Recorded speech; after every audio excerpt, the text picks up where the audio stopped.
Hello students, welcome to my channel. This is Roshan Sharma X. चलिए my dear students, एक नए video की शुरुआत हम करते हैं। बहुत ही क्रूशियल वीडियो है सभी स्टूडेंट्स के लिए, स्पेशली उन स्टूडेंट्स के लिए जो सोचते हैं कि मैथमेटिक्स से बहुत ही मुश्किल सब्जेक्ट है और मैथमेटिक्स हम कितना भी सॉल्व करने की कोशिश करते हैं लेकिन सॉल्व कर नहीं पाते। अगर सॉल्व कर भी लेते हैं तो हम बहुत जल्द उसको भूल जाते हैं। देखिए माय डियर स्टूडेंट्स, बहुत सारे स्टूडेंट्स को तो नहीं कह रहा, कुछ स्टूडेंट्स ऐसे हैं जो मैथमेटिक्स से उन लोगों को बहुत ज्यादा डर लगता है और मैथमेटिक्स से पढ़ने में उन लोगों को इंटरेस्ट भी नहीं आता है। ना ही वो लोग अपना इंटरेस्ट मैथमेटिक्स पे क्लास में बताते हैं, ना ही उस सब्जेक्ट को वीकनेस से और उस सब्जेक्ट पे हार्ड वर्क करके उभरने की कोशिश करते हैं।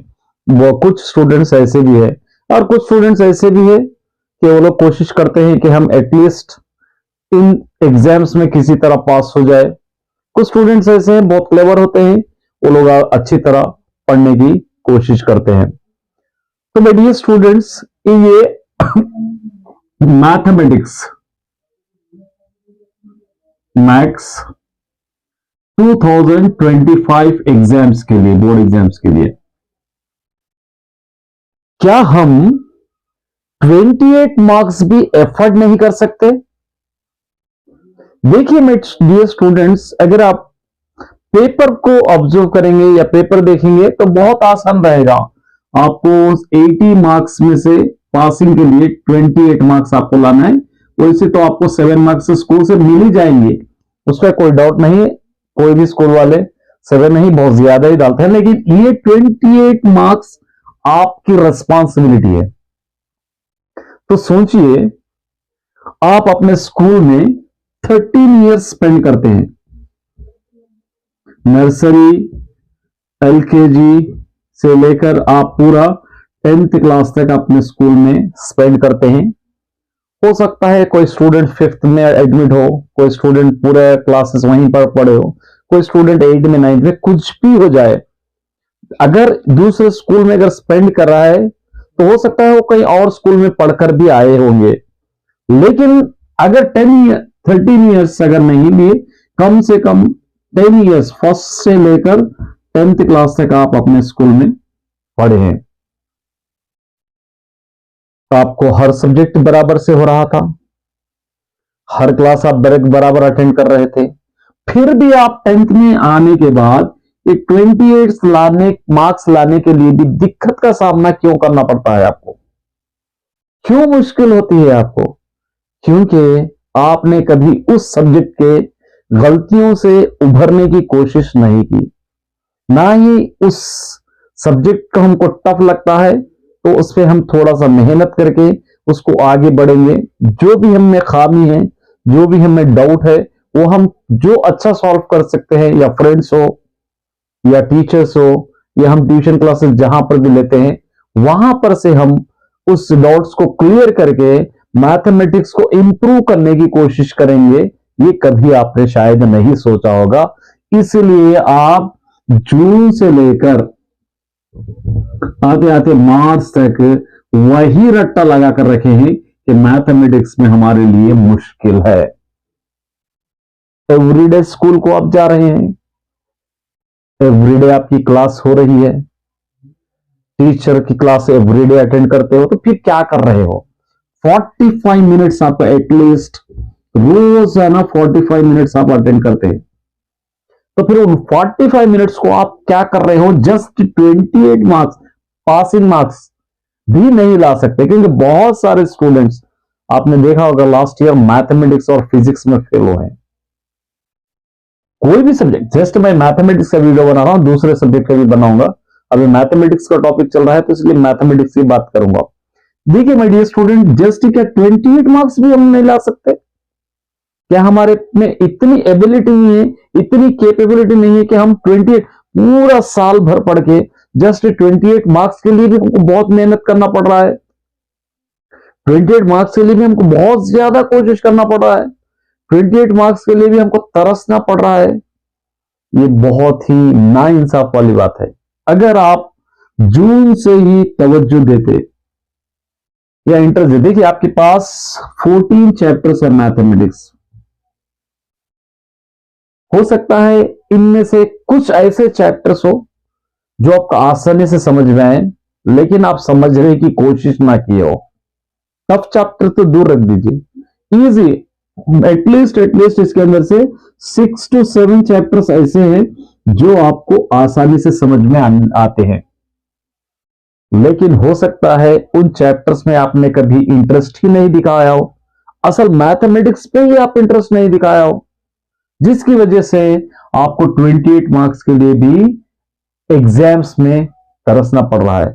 आपके पास बहुत सारे मौके थे, ऐसा नहीं है कि मौके नहीं थे। चाहे आप 4 FAs आपने लिखे हैं, 4 FAs आप लिखे हैं, FA1 लिखते ही आपको पता चल जाता है कि आपको किस हद तक आपको मार्क्स आए हैं। चलिए FA1 अगर एक चैप्टर 2 चैप्टर का रहा तो फिर भी आप याद करके लिख लीजिए। SA1 आपके सामने से गुजरा है जिसके अंदर 60 to 70% सिलेबस रहा, वहां पर से कुछ आप सबक सीख सकते थे, वहां से आपको सीखने का कुछ मौका मिल रहा था। अरे मैंने मैथमेटिक्स इतना कोशिश करने के बावजूद भी मुझे जस्ट पासिंग मार्क्स भी नहीं आए, तो फिर बोर्ड एग्जाम में किस तरह लिख पाऊंगा, मेरा बोर्ड एग्जाम का क्या होगा। अगर आप SA1 आपको अक्टूबर में हुए हैं, तो अक्टूबर से लेकर नवंबर, दिसंबर, जनवरी और फरवरी और मार्च, ये 5 महीने आपके पास है। अभी तो नवंबर दिसंबर गुजर चुका है, फिर भी आपके पास 3 महीने आपके पास बचे हुए। क्या ये 3 महीने भी आपके लिए बहुत दिक्कत हो जाएगी 28 मार्क्स करने के लिए? मैं इजी टिप आपको बताता हूं, कुछ लोग फॉलो कीजिए या मत कीजिए। देखिए, सेलेक्ट कीजिए अब चैप्टर्स में से, ये क्वेश्चन मैं कर पाता हूं, एक क्वेश्चन मैं कर पाता हूं, कुछ क्वेश्चंस को सेलेक्ट कर लीजिए। हर चैप्टर में 9 to 10 क्वेश्चंस इंपॉर्टेंट होते हैं। अगर आप 8 चैप्टर्स को भी ले लेंगे तो 8 चैप्टर्स 80 क्वेश्चंस। अगर रोज आप 4 क्वेश्चन 3 क्वेश्चंस भी प्रैक्टिस करेंगे तो एग्जाम्स तक आप, मार्च तक आप कंप्लीट कर पाएंगे। और उसी तरह मेरा चैनल भी है, एवरी डे मैं मैथमेटिक्स अपलोड करता हूं, कई बार उस वीडियोस को रिवाइंड करके आप देख सकते हो। अभी मैं जनवरी में से रिवीजन स्टार्ट करने वाला हूं, वहां पर भी आप देख सकते हैं। देखिए, अपलोड तो मैं करूंगा, लेकिन रिस्पॉन्सिबिलिटी है आपकी देखना। सबसे पहले उन फ्रेंडशिप को छोड़ देना पड़ेगा, उन दोस्तों को छोड़ना पड़ेगा जो कहते हैं कि मैथमेटिक्स हमारे लिए टफ है, उसको छोड़ देंगे, हम दूसरे सब्जेक्ट पढ़ेंगे, भटकाएंगे, डिस्टर्ब करेंगे। उनको पहले छोड़ना पड़ेगा। अगर आप उनसे फ्रेंडशिप रखना चाहते हैं तो उनको चैलेंज करिए कि ये टफ लगता है तो मैं यही करके आपको बताऊंगा, मैथमेटिक्स मुझे टफ लगता है तो मैं मैथ सॉल्व करके आपको बताऊंगा। ये आपका कॉन्फिडेंस होना चाहिए, तब जाकर आप 28 नहीं बल्कि आप 80 आउट ऑफ 80 मार्क्स भी ला सकते हो। बहुत सारे स्टूडेंट्स को आते हैं। असल मैथमेटिक्स और फिजिक्स है ही आपका जीपीए इंक्रीज करने वाला, फुल मार्क्स मिलने वाला सब्जेक्ट है। दूसरे सब्जेक्ट में शायद आपको मिस्टेक्स के मार्क्स करेंगे, लेकिन मैथमेटिक्स फिजिक्स में कहीं पर भी आपको मार्क्स नहीं करेंगे। फुल मार्क्स आपका जीपीए जब बढ़ेगा तो मैथमेटिक्स और फिजिक्स के मार्क्स की वजह से आपका जीपीए 9.5, 9.8, 10 पॉइंट जो लाते हैं, यही सब्जेक्ट्स में आपको लाएंगे। लेकिन उसके लिए मेहनत करना पड़ेगा आपको, एक एक मार्क्स के लिए तड़पना नहीं, बल्कि इंटरेस्ट होना चाहिए आपको। हमको 28 नहीं बल्कि 28 की जगह हम 80 मार्क्स का टारगेट हमको रखना है, ये टारगेट सेट करना है। अगर 80 मार्क्स का टारगेट सेट करें तो उसके हिसाब से आपको अपनी स्टडी का प्लान भी करना पड़ेगा। ऐसा नहीं है कि टारगेट तो आप 80 का रख लिए लेकिन उसके हिसाब से मेहनत नहीं कर रहे, तो अब जैसा आप 28 मार्क्स के लिए आपको यकीन नहीं है, उसी तरह वहां पर भी हो जाएगा। तो सोचिए माय डियर स्टूडेंट, मेरी कुछ बातें हैं ये, इन बातों से कि हम साल भर पढ़कर 28 मार्क्स भी एफर्ट नहीं कर सकते हैं, तो इससे खराब बात, इससे बुरी बात हमारे लिए कुछ और नहीं हो सकती। क्योंकि एवरीडे हम रेगुलर स्कूल जा रहे हैं, एवरीडे हमारी क्लास हो रही है, एवरीडे हम पढ़ रहे हैं, लेकिन वही क्लास में हम पढ़ रहे हैं जो क्लास में हमारे एक फ्रेंड है जो 80 आउट ऑफ 80 मार्क्स लाता है, लेकिन हम हैं 28 मार्क्स लाने भी हम पीछे हटते हैं। तो सोचिए कि वो स्टूडेंट्स को ज्यादा आने का रीजन क्या है, मुझको कम आने का रीजन क्या है, उसमें क्या ऐसी स्पेशलिटी है जो पूरे मार्क्स ला पा रहा है, क्या मुझ में क्या खामी है, क्या कमी है जो मैं मार्क्स ऐसे ला रहा हूं। क्योंकि वो स्टूडेंट, मेरा जो दोस्त 80 मार्क्स लाता है, वो भी मेरे ही क्लास में है, उसको भी वही टीचर पढ़ाते हैं, उसको भी उतना ही टाइम पढ़ाते हैं, उसको भी उतने वही सब्जेक्ट पढ़ाते हैं, लेकिन वो फर्स्ट आ रहा है, हम लास्ट आ रहे हैं। ये आपके लिए बिग क्वेश्चन मार्क है। ये अगर आप क्वेश्चन करके उसके हिसाब से अगर थोड़ी सी मेहनत करेंगे तो आप उसको भी टक्कर दे सकते हैं, उस तक आप पहुंच सकते हैं। लेकिन मेहनत करना है। सबसे पहले अपने गलतियां, खामियों को आप पहचानिए कि मुझे मैथ्स नहीं समझ में आता तो रीजन क्या है। क्योंकि मैंने already first class, second class, third class से मैथमेटिक्स पढ़ते हुए आ रहा हूं। ऐसा नहीं है कि सडनली 10th क्लास में मैथमेटिक्स दे दिए, 8, 9, 10 में, फर्स्ट में कभी नहीं पढ़ा, बिल्कुल ऐसा नहीं है। आपने फर्स्ट में भी पढ़ा, सेकंड में पढ़ा, 7th में भी पढ़ा, 8 में भी पढ़ा, 9th में भी पढ़ा, 10th में आते ही आप बोर्ड एग्जाम के डर से आप लोग मैथमेटिक्स को टफ लगता है। मैं बोर्ड एग्जाम में पास होऊंगा या नहीं होऊंगा, बोर्ड एग्जाम में मुझे आएंगे नहीं, एक डाउट आपको रहता है। क्योंकि 9th तक आप इजी लेते हैं उस सब्जेक्ट को। हाँ, टीचर है, हमको पास कर देंगे, हम कहीं से देख कर लिखेंगे, फ्रेंड मेरी हेल्प कर देगा। ये आप एक आपका यकीन रखकर आप 9th तक किसी ना किसी क्लास में कभी कहीं ना कहीं प्रमोट होते हुए आते हैं। लेकिन 10th में आते ही आपको बोर्ड एग्जाम का डर सताता है। वो बोर्ड एग्जाम के डर की वजह से और आप पढ़ना नहीं चाहते ये मैथमेटिक्स के लिए।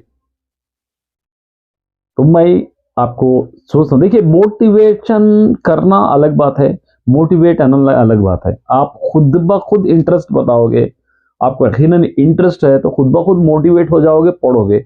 मैं कब तक आपको मोटिवेट कर सकता हूं या कोई और भी आपको कब तक मोटिवेट कर सकते हैं? 2 दिन, 4 दिन, 5 दिन, उसके बाद फिर आप एज इट इज हो जाओगे। तो इसलिए आपको अंदर से मोटिवेट होना है, मुझे कुछ कर दिखाना है, मैं कुछ कर गुजरूंगा, मैं अच्छे मार्क्स लाऊंगा, ये मेरा माइंड सेटअप है, मैं इतने मार्क्स लाऊंगा। तो उसके लिए आपको बहुत ही मेहनत करना पड़ेगा। समझ आया आपको? अब एक छोटा सा एग्जाम्पल देकर आपको समझाता हूं। कुछ दोस्त है, कुछ दोस्त क्या करते हैं, एक समंदर के पास किनारे जाते हैं एंजॉय करने के लिए। चलो हम एंजॉय करेंगे बोलकर, तो वो दोस्त जाकर समंदर के पास एंजॉय करते हैं। तो कुछ दोस्त क्या करते हैं उसके अंदर से कि वो लोग आइसक्रीम खाते हुए, चने बटाने खाते हुए, फलियां खाते हुए टाइम स्पेंड करते हैं, गुजार देते हैं। कुछ दोस्त क्या करते हैं, वहां पर छोटे छोटे खूबसूरत सीपियां मिलते हैं, वो सीपियां चुनने की कोशिश करते हैं। कुछ दोस्त क्या करते हैं, कुछ और अंदर जाते हैं, कुछ और इन्वॉल्व होते हैं, कुछ और इंटरेस्ट लेते हैं, कुछ और खूबसूरत सीपियां चुनते हैं। कुछ और दोस्त रहते हैं, चौथा दोस्त क्या करता है, अरे यहां पर इतने खूबसूरत सीपियां मिल रहे हैं, मैं अंदर जाऊंगा तो मुझे और खूबसूरत सीपियां नहीं बल्कि सीपियों के अंदर जो मोतियां पाए जाते हैं वो मोतियां मिलेंगे। तो लोग और इन्वॉल्व होते हैं और मेहनत करते हैं, वो मोतियों को चुनते हैं, मोतियों को निकाल कर लेकर घर को वापस आते हैं। देखिए 4 लोग हैं, ये 4 लोग भी एक ही जगह पर गए हैं, 4 लोग भी उतना ही टाइम स्पेंड किए हैं, लेकिन लेकर अलग अलग आए हैं। कुछ लोग टाइम पास किए हैं, कुछ लोग सीपियां चुने हैं, कुछ लोग खूबसूरत चुपिया है सीपियां चुने हैं, कुछ लोग वहां से मोतियां लेकर आए हैं। तो सबसे सक्सेसफुल कौन है? मोतियां लाने वाले। तो स्कूल भी हमारे लिए एक समंदर की तरह है। जाते वक्त हम एक सोच कर जाना है कि मैं कुछ ना कुछ स्कूल से आते वक्त लाऊंगा। कुछ टाइम पास करते हैं, कुछ सीखते हैं, कुछ लोग बहुत कुछ सीखते हैं, कुछ लोग अपना टारगेट लेकर घर को वापस आते हैं। तो हमारे पास भी एक माइंड सेटअप होना चाहिए कि मैं अभी तो स्कूल को जा रहा हूं, अब मैं स्कूल को जाकर कुछ ना कुछ वहां से हासिल करके आऊंगा, एक नई चीज सीख कर आऊंगा, एक नया टॉपिक मैं सीख कर आऊंगा।